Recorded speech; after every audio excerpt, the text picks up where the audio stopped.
शहर के करीब एक कस्बे नूरपुर में काशिफ रहता था। उसके वालिद के इंतकाल के बाद उसने अपने वालिद की चिकन बिरयानी की दुकान संभाल ली थी। काशिफ की दुकान कस्बे के बाजार के बीचों बीच थी, जहां वो अपने हाथों से मजेदार चिकन बिरयानी बनाकर बेचता था। इन दिनों काशिफ का कारोबार बहुत अच्छा चल रहा था। एक दिन काशिफ अपनी दुकान में बैठा था और उसकी दुकान में कई ग्राहक बिरयानी खा रहे थे। काशिफ खुश होकर कहने लगा, वाह, आज भी अच्छी कमाई हो गई। लगता है लोगों को मेरी बिरयानी बहुत पसंद आ रही है। उसी वक्त आदिल नाम का एक आदमी दुकान में आया। उसने कहा, काशिफ भाई 3 किलो बिरयानी पैक कर दीजिए। काशिफ ने बर्तन में देखा तो सिर्फ 1 किलो बिरयानी बची थी। उसने कहा, आदिल भाई सिर्फ 1 किलो बिरयानी बची है, आज सारी बिरयानी खत्म हो गई। अच्छा भाई, चलो ठीक है, 1 किलो ही दे दो। काशिफ ने बिरयानी दे दी और आदिल वहाँ से चला गया। जब काशिफ ने दुकान में देखा तो पता चला कि उसकी सारी मुर्गियाँ भी खत्म हो चुकी हैं।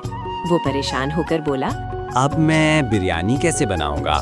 शाम होते ही काशिफ दुकान बंद करके उसी गांव राशिद मुर्गी वाले के पास जाता है। रशीद भाई, मुझे 12 मुर्गियाँ देंगे? काशिफ भाई, अब 12 मुर्गियों के 4000 नहीं बल्कि 10,000 लगेंगे। पर मैं तो रोज 4000 के 5 मुर्गियों लेकर जाता है, फिर आज 10,000 रुपए के कैसे? वो इसलिए मुर्गियों के दाम बढ़ गए हैं। मुझे खुद इतनी महंगी दाम में मुर्गियाँ मिली। आपने 10,000 का लेना है तो लो, नहीं तो यहाँ से जाओ। अरे ये क्या, अचानक से मुर्गियों के दाम इतने बढ़ गए। अब मैं दुकान में बिरयानी कैसे बेचूंगा? काशिफ भाई, जब मुर्गियों के दाम बढ़े हैं तो आप अपने बिरयानी के दाम भी बढ़ा लीजिए। इससे आपका कोई नुकसान भी नहीं होगा। चलो आप 5 मुर्गियाँ देगा।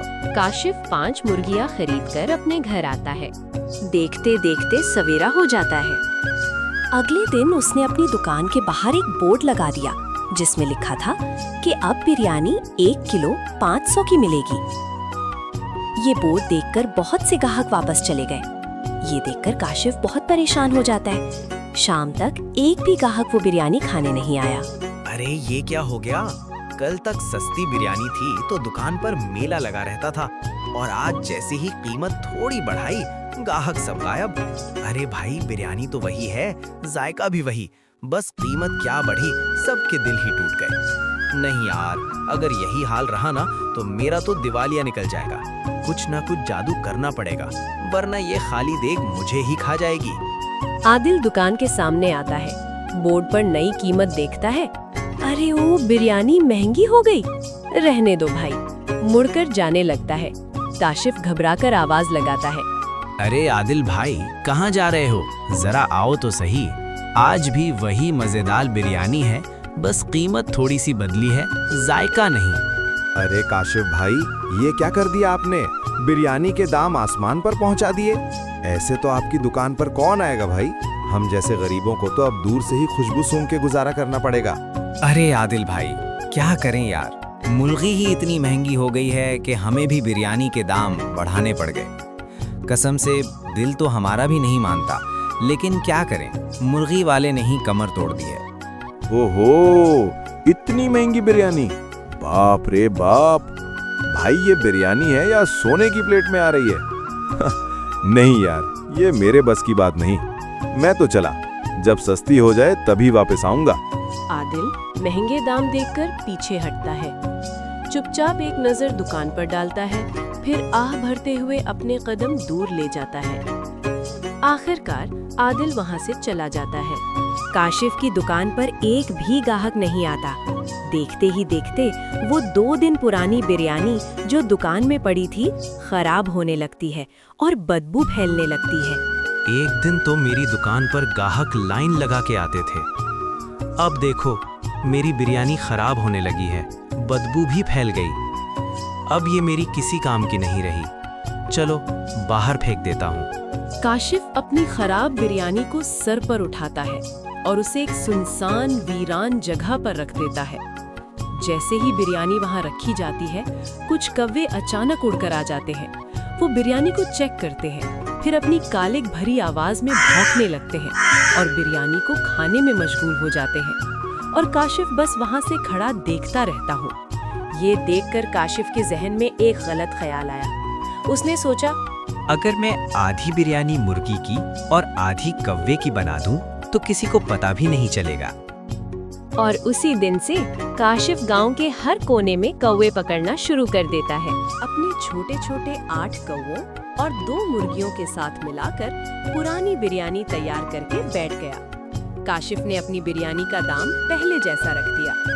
ये देखकर लोग बहुत खुश हो गए। दुकान पर फिर से रौनक आ गई। हर कोई मुस्कुराते हुए बिरयानी के मजे लेने लगा और काशिफ तो खुद भी खुश, क्योंकि उसका जबरदस्त प्लान कामयाब हुआ। जैसे ही दुकान पर रौनक लौटने लगती है, अचानक आदिल वहां आ पहुंचता है। वो सीधा काशिफ की तरफ बढ़ता है और बिरयानी मांग लेता है। वाह काशिफ भाई, ये तो आपने कमाल कर दिया। बिरयानी के दाम फिर पहले जैसे रख दिए। काफी अरसे से आपकी बिरयानी नहीं खाई थी, दिल तो बिल्कुल बेचैन हो रहा था। चलो भाई, जल्दी से 1 प्लेट बिरयानी दे दें, आज तो खूब मजा आएगा। तभी काशिफ बिरयानी आदिल को दे देता है, जिसमें 2 पीस मुर्गी के होते हैं और बाकी सब कौवे के। आदिल फटाफट बिरयानी खाने लगता है कि अचानक उसके हाथ में एक कौवे की टांग आ जाती है। ये देखकर आदिल चौंक जाता है और फौरन काशिफ की तरफ देखकर कहने लगता है, अरे काशिफ भाई, ये क्या है? मुर्गी की टांग इतनी पतली कैसे हो गई? लगता है आज का मुर्गा जिम छोड़कर आया था या फिर खाना ही नहीं खाता था। कमाल है यार। अरे आदिल भाई, आज का मुर्गा थोड़ा कमजोर था ना, इसीलिए उसकी टांग भी जरा पतली निकली। क्या करें, आजकल के मुर्गे भी डाइट पर है शायद। आदिल बस हंसता है और फिर दोबारा बिरयानी को दबा दबा कर खाने लग जाता है, जैसे कुछ हुआ ही ना हो, और मजे से हर नवाला उड़ाता जाता है। अच्छा हुआ उस आदिल को कुछ पता ही नहीं चला। ये जो बिरयानी मजे से खा रहा है ना, ये सिर्फ मुर्गी की नहीं बल्कि कौवे की भी बनी हुई है। इतनी देर में आदिल सारी बिरयानी साफ कर जाता है, फिर हाथ झाड़ता हुआ सीधा काशिफ के पास आता है। वाह काशिफ भाई, मजा आ गया आज तो। ऐसी जबरदस्त बिरयानी तो मुद्दतों बाद खाने को मिली है। ये लीजिए आपके पैसे। अरे ये क्या?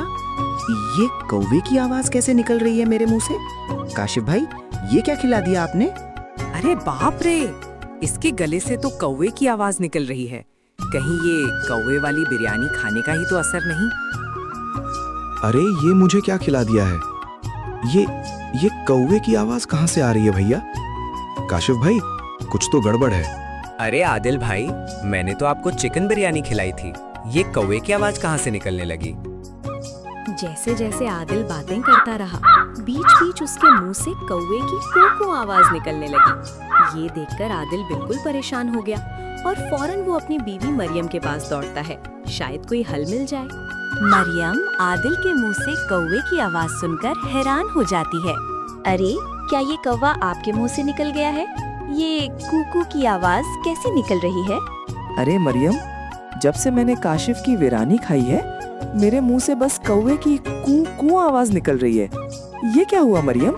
ये कैसे मुमकिन है? अरे आदिल, ये क्या हुआ? काशिफ ने तुम्हें ऐसा क्या खिला दिया? चलो मेरे साथ चलो, मैं ये सब देखना चाहती हूँ। मरियम आदिल को पकड़कर सीधा काशिफ की दुकान की तरफ ले जाती है। वहाँ पहुँचते ही आदिल की हैरत और बढ़ जाती है। काशिफ की दुकान पर लोग बड़े मजे से कौवे की पुरानी खा रहे थे और हर कोई खुश और मस्ती में डूबा हुआ था। काशिफ भाई, मेरे पति को आपने क्या खिला दिया? मरियम की आवाज सुनकर दुकान में बैठे सब लोग फौरन उसे देखने लग जाते हैं कि वो क्या कहने वाली है। जब से मेरे पति आपकी दुकान से ये बिरयानी खाकर आए हैं, तब से उसके मुंह से बस कौवे की को आवाज ही निकल रही है। लगता है आपने वाकई कौवे की बिरयानी खिला दी। एक नदीम नाम का आदमी परेशान हो जाता है। अरे बाप रे, मैं तो इतनी देर से ये समझकर चिकन बिरयानी खा रहा था और ये कौवा परानी है। काशिफ भाई, ये क्या खेल है? क्या हम सबके साथ मजाक हो रहा है? ये किसने सोचा? ये कैसा धोखा है? अरे बहन जी, ये क्या बोल रही हो? कौवे की पुरानी बनती है मेरी दुकान में? नहीं, यहाँ तो सिर्फ चिकन की बिरयानी बनती है, ठीक है? कोई भी कौवा यहाँ पक्की बिरयानी में शामिल नहीं हो सकता। जैसे ही ये बात बोलता है, नदीम दौड़ते हुए काशिफ के पास जाता है। वो जैसे ही काशिफ से बात करता है, उसकी आवाज में भी कौवे की आवाज निकलने लग जाती है। अरे मेरी आवाज भी कौवे की तरह काव काव कैसे निकल रही है? जैसे ही नदीम की आवाज में कू निकलती है, लोग दुकान में बैठे बैठे अचानक खड़े हो गए और हैरत अंगेज बात ये हुई कि उनके मुंह से भी एक एक करके कौवे की आवाजें निकलने लगी। कू कू। दुकान में एक अजीब सा शोर मच गया। सबके सब खुद को काबू में रखने की कोशिश कर रहे थे, लेकिन आवाजें रुकने का नाम नहीं ले रही थी। नदीम तो बिल्कुल हैरान और काशिफ सिर्फ पीछे खड़ा ये सब देख रहा था। अब मेरा सच पकड़ा गया है। मैं इधर से भाग जाता हूँ, नहीं तो पकड़ा जाऊंगा और ये मुझे बहुत मारेगा और पुलिस के हवाले कर देंगे। जैसे ही लोग काशिफ को पकड़ने के लिए आगे बढ़े, काशिफ वहाँ से भाग निकलता है। मरियम, मुझे फौरन डॉक्टर के पास ले चलो। अब और देर नहीं कर सकते। मेरी आवाज, मेरी हालत कुछ ठीक नहीं। मरियम ने फौरन आदिल का हाथ पकड़ा और उसे घसीटते हुए डॉक्टर के पास ले जाया। सुबह से डॉक्टर के पास एक भी पेशेंट नहीं आई थी। आदिल की सांस फूल रही थी और कभी कभार उसके मुंह से कू की आवाज भी निकलती रही। अरे वाह, आखिरकार कोई पेशेंट तो आ ही गई। मगर अरे भाभी जी, ये क्या हुआ? अरे डॉक्टर साहब, मेरे पति को देखो ना। जब से उन्होंने वो कौवा बिरयानी खाई है, तब से उनके मुंह से बस कू कू की आवाज निकल रही है। क्या? ये कौन कह रहा है कि कौवे की बिरयानी खा ली गई? लोग तो चिकन बिरयानी खाते हैं, मटर बिरयानी खाते हैं, और आप कहाँ से सोच रहे हैं कि किसी ने कौवे की बिरयानी खा ली? वैसे कैसी लगी कौवा बिरयानी? स्वाद कैसा था? अरे मरियम, आप मुझे किस डॉक्टर कर के पास लेकर आ गई हो? अरे ये कैसे डॉक्टर है? अरे तुम्हारी आवाज तो बिल्कुल कौवे की तरह निकल रही है। ऐसा लग रहा है जैसे मैं किसी कौवे से बात कर रहे हो। डॉक्टर साहब, अब हंसना बंद करें और मेरे पति का इलाज करें।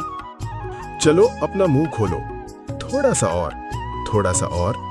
अब क्या मुंह के अंदर बैठ जाओगे क्या? बाप रे बाप, इसके गले में तो कौवा अटका हुआ है। क्या? कौवा? ये कहाँ से आ गया? मैं कुछ समझ ही नहीं पा रही। ये हो क्या रहा है आखिर? अरे बहन जी, जब कौवा बिरयानी खाई है तो कौवा ही निकलेगा ना, चिड़िया तो थोड़ी निकलेगी। अरे डॉक्टर साहब, ये सब छोड़ें, पहले इनका इलाज करें ना। आप हंसे जा रहे हैं और मेरे पति की हालत देखें। पहले इनके गले को काट कर मुझे अलग करना होगा। क्या गला काट दोगे? तो फिर मैं जिंदा कैसे रहूंगा? नहीं नहीं मरियम, मैंने नहीं करवाना इस डॉक्टर से इलाज। चलो यहाँ से अभी के अभी। अरे अरे, ऐसे कैसे चले जाओगे? यहाँ से जाना आसान नहीं, पहले इलाज तो करवाना ही होगा, गला तो काटना ही पड़ेगा। तभी वो डॉक्टर छुरी लेकर आदिल के पीछे भागता है। आदिल वहाँ से तेजी से शोर मचाते हुए भाग जाता है। अरे आदिल, कहाँ भाग रहे हो? यहाँ रुक जाओ अभी। ये कैसे? तुम मुझे डॉक्टर के पास लेकर आ गई हो? ये डॉक्टर है, हाँ, कसाई नहीं। मुझको मार डालेगा। मेरा गला कट जाएगा तो मैं जिंदा कैसे बचूंगा? वाह आदिल, अब देखो, एक बार भी तुम्हारे गले से कू कू की आवाज नहीं निकल रही। ये मतलब तुम्हारा गला बिल्कुल ठीक हो गया है। अरे हाँ मरियम, मेरा गला तो ठीक हो गया। मैं बिल्कुल ठीक हो गया मरियम। आदिल ये सब देखकर बहुत खुश हो गया। मरियम के साथ हंसते खुशी खुशी वो अपने घर की तरफ चल दिया। उस दिन के बाद ना तो काशिफ किसी गांव में दिखाई दिया और ना ही उसकी बिरयानी वाली दुकान खुली।